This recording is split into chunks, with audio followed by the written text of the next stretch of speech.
Attributes of Allah Almighty. आपने देखा है अक्सर कि ये हमारे पॉलिटिशियंस पे कोई मसला आता है, क्या करते हैं? सबसे पहले चादर चढ़ाते हैं जाके, यानी और शिरक, वो तो और बदबख्ती है, वो तो और कमबख्ती आएगी आपको जो आप शिरक कर रहे हैं। जाके मिज़ार पे जाके चादर चढ़ाना या मिज़ार पे जाके देग चढ़ा देना, तो वो तो अल्लाह की नाराज़गी और ले रहे हैं आप। तो बस यही बात है, ये हमें सबको समझनी चाहिए बात। एट्रीब्यूट्स ऑफ अल्लाह अलमाइटी, देखे अल्लाह के नामों का इल्म होना बड़ा ज़रूरी है। कई लोग हैं, एक किताब है अल्लाह के नाम, अब्दुल मन्नान साहब हैं, शेख अब्दुल मन्नान। मिल जाएगी वो किताब इजीली आपको, उर्दू बाज़ार से मिल जाएगी, ये अपना बुक शॉप से मिल जाएगी, किसी भी इस्लामिक बुक शॉप से, ऑथेंटिक इस्लामिक बुक शॉप से। वो किताब ज़रूर पढ़ें। वो किताब का खासा ये है, शेख अब्दुल मन्नान की, अल्लाह के नामों के ऊपर है। उसका एग्जैक्ट टाइटल मैं भूल गया, लेकिन शेख अब्दुल मन्नान, उसकी ख़ास बात यह है कि वो बड़ी आसान लैंग्वेज में उन्होंने अल्लाह के हर नाम को लेके ऑडियंस को ये सिखाया, बुक रीडर्स पढ़ने वालों को ये सिखाया कि इस नाम से दुआ कैसे करनी है, इस नाम के फ़वाइद क्या हैं। ठीक है, तो 99 नाम के फ़वाइद उन्होंने बताए हैं और बताया है कि इसको आप अपनी लाइफ में कैसे अप्लाई कर सकते हैं। तो बड़ी अच्छी वो किताब है।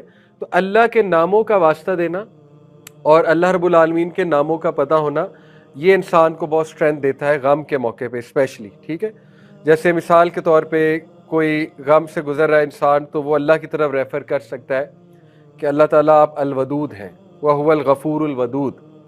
तो आप मोहब्बत करते हैं बहुत ज़्यादा, तो आपको बेहतर पता है आपका बंदा किस कैफियत से गुजर रहा है, तो अल्लाह को पसंद है जब इस तरह बात की जाए अल्लाह से, तो अल्लाह ताला को पसंद है। इसी तरह अल्लाह का एट्रीब्यूट है कि अल्लाह ताला जो है वो बहुत हया वाला है। अल्लाह ताला खाली हाथ नहीं लौटाता। तो ये वास्ता दिया जा सकता है अल्लाह को कि अल्लाह बहुत हया वाले हैं। और आपने खुद कहा हदीस कुदसी में कि मैं, यानी हदीस है नबी वसल्लम की, कि अल्लाह ताला को हया आती है अपने बंदे को खाली हाथ लौटाते हैं। तो ये वास्ते अल्लाह को दिए जा सकते हैं। साबित हुआ अल्लाह के एट्रीब्यूट्स पे का पता होना बड़ा ज़रूरी है। देखिए अल्लाह ताला स्माइल्स, अल्लाह लाफ्स, ये भी अल्लाह का एट्रीब्यूट है। एक हदीस है कि नबी सल्लल्लाहु अलैहि वसल्लम ने फरमाया, अल्लाह लाफ्स एट द पर्सन, अल्लाह ताला हंसता है उस इंसान पे जो रात के वक्त बिस्तर से उठता है, तहज्जुद की नमाज पढ़ता है। अल्लाह ताला हंसता है। अल्लाह ताला फरिश्तों से कहता है कि किस चीज़ ने इसको उठाया। फरिश्तों से पूछता है, फरिश्ते कहते हैं, ए मेरे रब, ए हमारे रब, तेरे खौफ ने, तेरी मोहब्बत ने ये बंदा आपकी मोहब्बत में उठा है।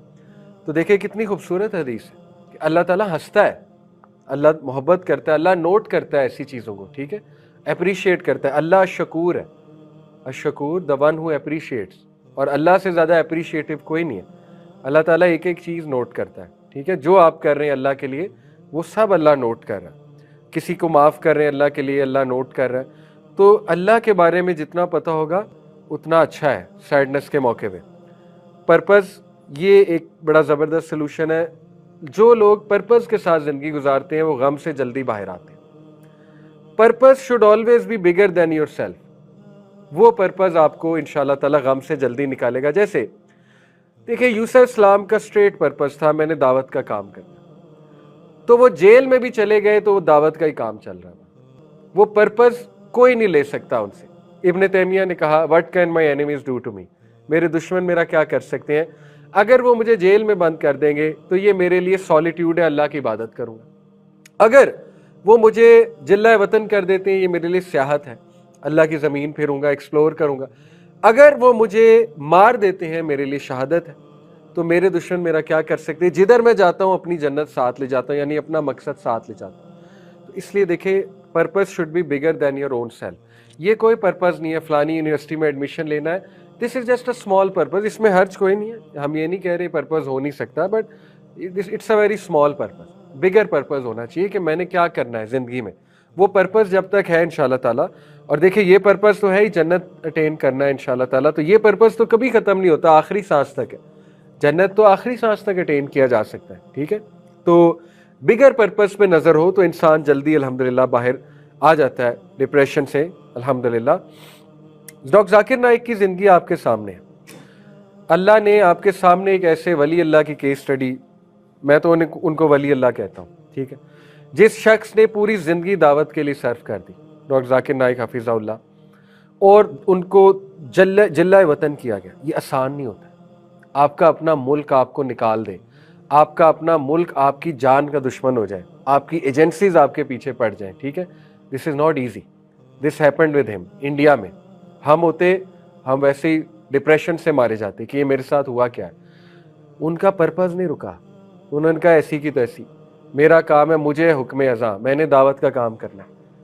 15 कंट्रीज ने यूं नेशनैलिटीज फेंकी, आए हमारे पास आए। अल्लाह दिखा रहा है कि जाकिर इंडिया तुम्हें इस तरह ट्रीट कर रहा है, तो ये लो 15 कंट्रीज की नेशनैलिटीज तुम्हारे सामने है, ठीक है।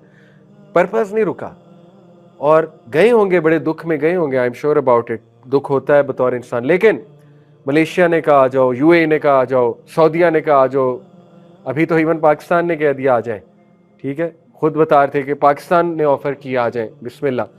इस तरह इंडोनेशिया ने कहा आ जाओ, अफ्रीकन मुस्लिम कंट्रीज ने कहा बिस्मिल्लाह। जिधर जाते हैं प्राइवेट जेट ऑफर होता है। पाकिस्तान आए, कितनी इज्जत मिली, ठीक है। तो देखिए, वो बेहतरीन केस स्टडी है हम सब के लिए कि पर्पस नहीं रुकना चाहिए। जो आपका पर्पस है वो चलते रहना चाहिए। अल्लाह रास्ते निकालेगा, अल्लाह ताला खुद आपको दिखाएगा कि जो बंदा, कैसे हो सकता है जो बंदा मेरे रास्ते में निकला है। अब आई अंडरस्टैंड हर बंदा डॉक्टर जाकिर नाइक के लेवल का दाई नहीं बन सकता, टोटली अंडरस्टैंडेबल। लेकिन पॉइंट इज कि थोड़ा सा अपने से बड़ा मकसद रखना चाहिए जिंदगी का, ठीक है, ताकि वो मकसद जिंदा रहे और इंशाअल्लाह ताला इंसान आगे बढ़ता रहे।